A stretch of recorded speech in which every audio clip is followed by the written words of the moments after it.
I want to say just a little bit more about church conference, just so you know what we mean when we talk about this. So real quick, the United Methodist Church, the denomination, is set up on a series of conferences. There is a general conference. That is the conference that meets once every 4 years, and that is for the global United Methodist Church, global denomination. And it's a legislative body that creates all the ways we do things in our identity as United Methodists. There are jurisdictional conferences. Those are regional. So this is the Western jurisdiction, which means basically the western half of the United States. And that conference meets mostly to elect bishops and to assign bishops to their conferences. So then you have an annual conference. We're the Desert Southwest Annual Conference, which is all the state of Arizona and the southern part, of Nevada. Excuse me again. And then you have that annual conference. You have districts within that. We're in the East District. And then you have churches or charges. And so you have an annual charge conference or church conference. A charge can be more than one church. I served once upon a time a 2-point charge, where at 9 o'clock I was at one church and at 11 o'clock I was at a different church on Sunday mornings. So you have this annual conference where you meet with the district superintendent, and you do reporting. There's all kinds of reporting. The finance committee has reports, and the trustees have reports. And there's all these reports that get done. It's kind of the business side of the church. And one of the things that we do there is we elect officers for the church for the next year. So we have a rotation of who is in leadership, lay leadership in the church. We elect those people. We approve the clergy compensation package that has to happen at that. We approve people for ministry, things like that. So that's what happens on Thursday night. Like I said, ours is we can choose. We chose a church conference, which means church members can attend and vote at that. It's not just people who are in elected capacities within the church. So that'll be Thursday night. Our district superintendent meets with Staff Parish Relations Committee first, which is like the personnel committee of the church, at 6, and then at 7 we'll have the meeting. So I just wanted you to know a little bit more about that, because that's one of those things that if you grew up United Methodist, you've heard that. You kind of know what that is. But a lot of people didn't grow up United Methodist, and they have no idea when you start throwing words like that around. So wanted you to have a little bit more context of what that is all about. Talked a little bit a while ago. I mentioned abundance, and one of the ways that we sometimes express that is the use of the word bless or blessed or blessing, right? People sometimes you say to somebody, how are you doing today? And they say, I'm blessed. You sneeze and somebody says, bless you. Somebody may on occasion say, well, bless your heart. Having lived in and around the South myself before, that kind of means you're dumb as a stick, aren't you? That's pretty much what that means. That good old Southern charm. Yeah. So we talk about being blessed and blessing, and that's a word we use in a lot of different ways, and certainly it's in the Bible in a lot of different ways. That we bless the Lord blesses us. I mean, and so we have this. Use that, we just throw that word around. We have it on, people have tattoos that say blessed. They have bumper stickers. We have wall art in our homes that say blessed. Well, the word, so I thought, well, okay, what does it mean really? One definition is a gift. It is a gift from God, because it's not something we create ourselves, right? It's a gift. To be blessed is a gift that comes from outside of us.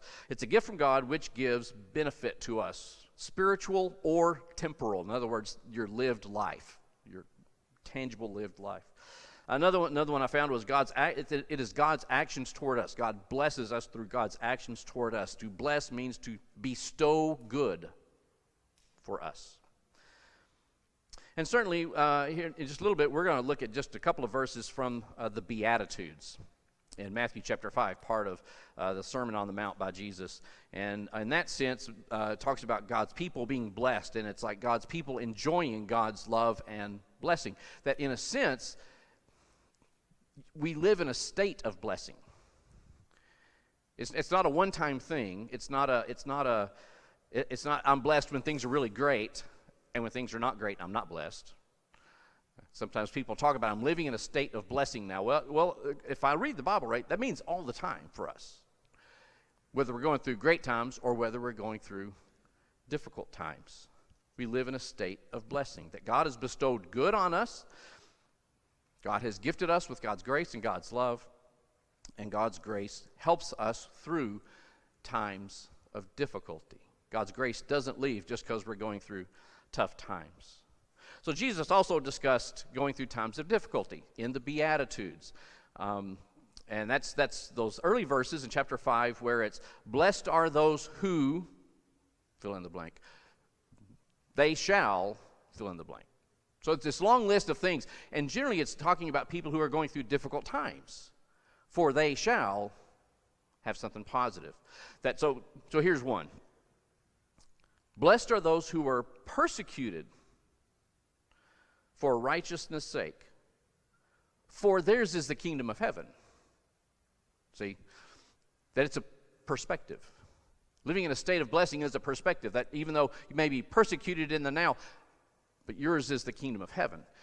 The very next verse said, blessed are you when people revile you and persecute you and utter all kinds of evil against you falsely on my account. Well, that doesn't sound like anything any of us want to go through. That people revile us, persecute us, utter all kinds of evil against us falsely. And Jesus says, but rejoice and be glad. Rejoice and be glad, for your reward is great in heaven. A perspective. Going through difficult times, and yet we know that's not the end of the story. That's not the end of the story. So he's teaching a perspective throughout the Sermon on the Mount. And that perspective is reflected elsewhere in the Bible, especially going through difficulty, through hard times, through pain. When Paul's letter to the Thessalonians, they had raised the question about people in their community who had died, and were just seeking understanding about that. What does that mean? If Jesus rose from the dead, what does this mean for our church members when they die? And so Paul is consoling them and teaching them, and part of what he says is, yes, so when somebody dies, yes, we grieve. Absolutely, we grieve. But we don't grieve as those who have no hope. See, it's a perspective. Some people grieve and they have no hope. We grieve, but not as those who have no hope. So understanding our perspective and this identity is important. That it's about understanding not just who we are, but whose we are. With that perspective, we can go through some difficult times and know that we still live in a state of blessing. In a sense, what Jesus is doing in the Sermon on the Mount is kind of a parallel to what Moses did at Mount Sinai, right? They had escaped slavery in Egypt. They're in the wilderness. They camp at the base of Mount Sinai. Moses goes up, gets the 10 Commandments. He comes back and is going to present the commandments to God's people.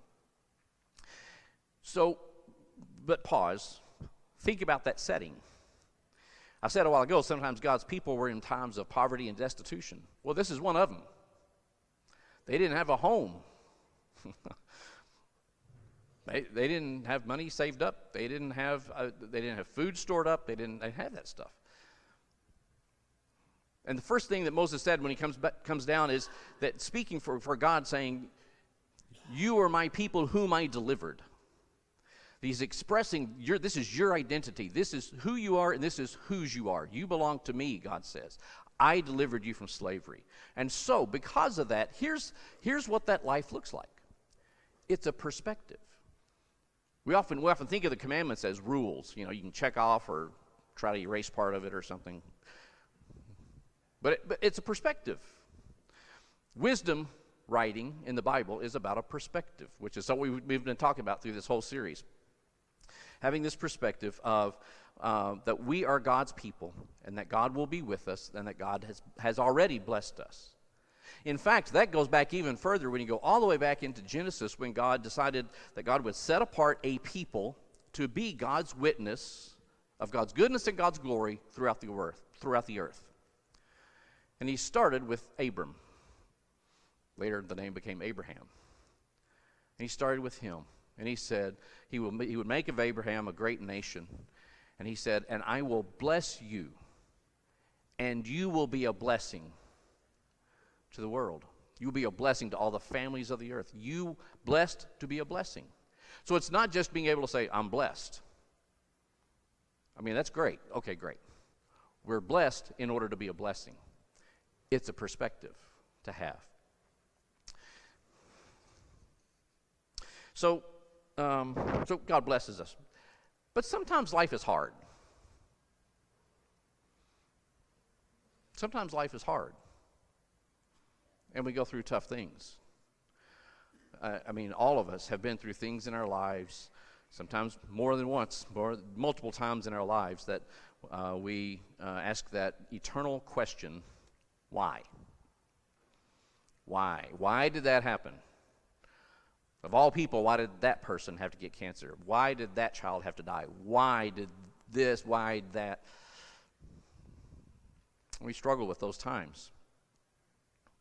Yesterday, this church was full of people who had come to the memorial service for Walt Alland.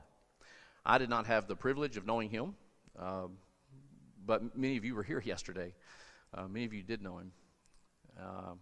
But he's also known beyond this church, certainly. He was known and beloved by many people around here. And from the testimony I've heard, at least, what things that I heard people say at the service and after the service and conversationally, he might be a good example of somebody who lived that perspective. That perspective of blessed to be a blessing. So much of what I heard about him was that he was loving, he was caring, that people were attracted to him. People wanted to talk to him. Now, I guess he went through some difficulties in life. I don't know. I didn't know him, like I say, but my guess is he went through some difficulties in life, and also understands he's blessed to be a blessing. What a great example that was for us who got to know him and those of us who were at that service. But that's a tough time when somebody that dear to us passes on to glory. It's hard. And so we grieve, but not as people who have no hope. So because of our identity and we understand of God's blessing, then we can understand God is with us, even in difficulty. We can understand that we grow and we learn in that time. That's part of what James says, right? That's what James says. That testing produces endurance, and endurance completes the work so that you may be complete and whole. That through the times of struggle, we become complete and whole. So we learn, we grow, and we can help others. Now one last wrinkle I want to add to this is, often when we think of getting through hard times and God being with me and God blessing me, we often think about it being me, right? But in the New Testament, almost always when we see the word you, it's intended in the plural sense. That it's about you. It's not just me. It's not just I'm blessed. We are blessed. And so there's got to be, to some extent, a corporate understanding of what it means for you, we, us, to inhabit God's blessing and to go through difficult times. Because sometimes congregations go through difficult times. I don't know, it seems like maybe, 3 years ago or so, a lot of congregations went through a hard time.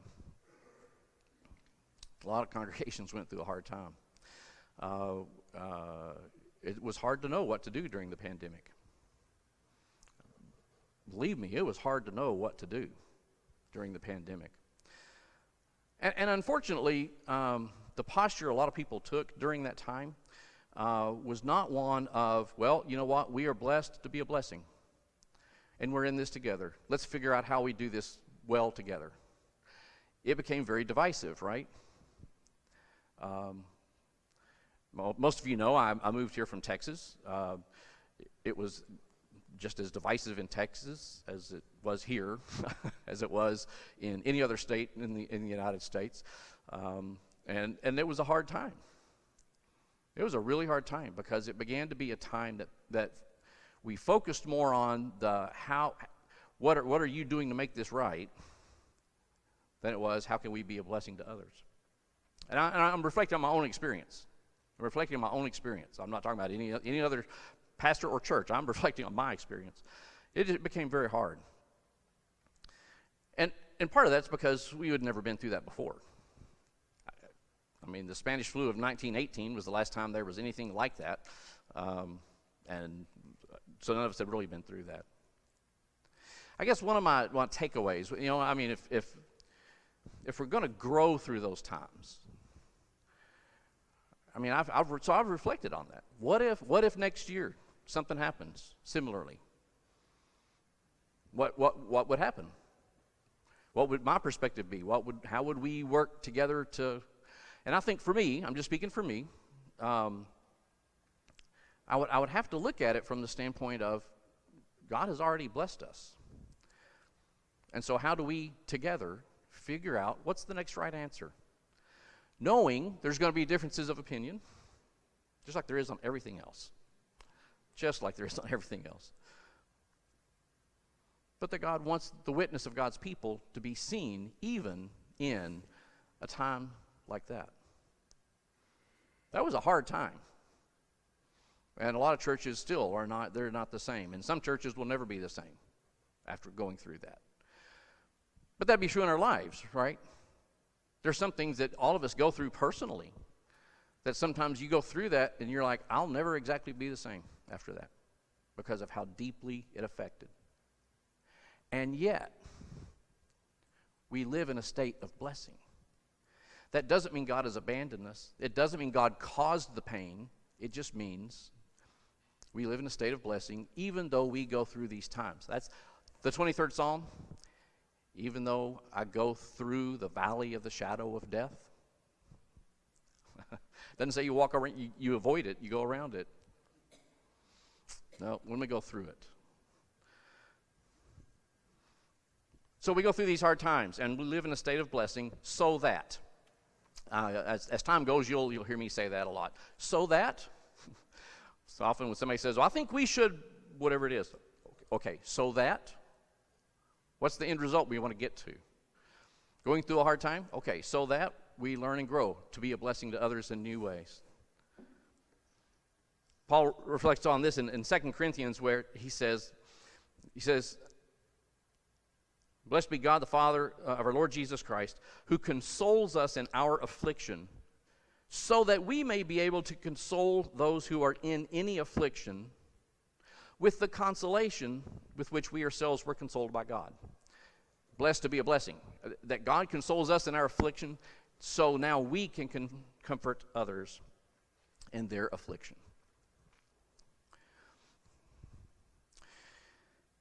Many years ago, when I came out of seminary, I was an associate at a larger church, and the senior pastor wanted us to have a grief recovery ministry. There had been several people in the church at that time that had deaths in their families and some difficult things, and wanted us to have a grief recovery and asked me to kind of start that. So I did, and I kind of recruited a first group to go through a grief recovery. And there was about 8 people in that group. But people that we had identified in the church that had been through some hard times, I asked them if they wanted to come. Yes, they did. So we did that. It was very helpful to them. I learned a lot going through the process of leading it. And so then you fast forward a few months, and I wanted to do it again, but I wanted to offer it to the community. And so I wanted to have those people who were in that first group to be the discussion leaders in the second group.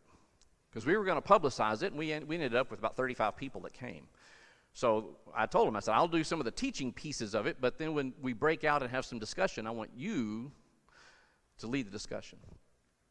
And several of them pretty quickly said, yes, I'd be glad to do that. There was one, I'll call her Beth, and she tragically had become a single mom of young kids at a point, and she had been pretty broken by her experience. And so I asked her, and her first reaction was her eyes got real big, and she kind of, was like horrified, just horrified.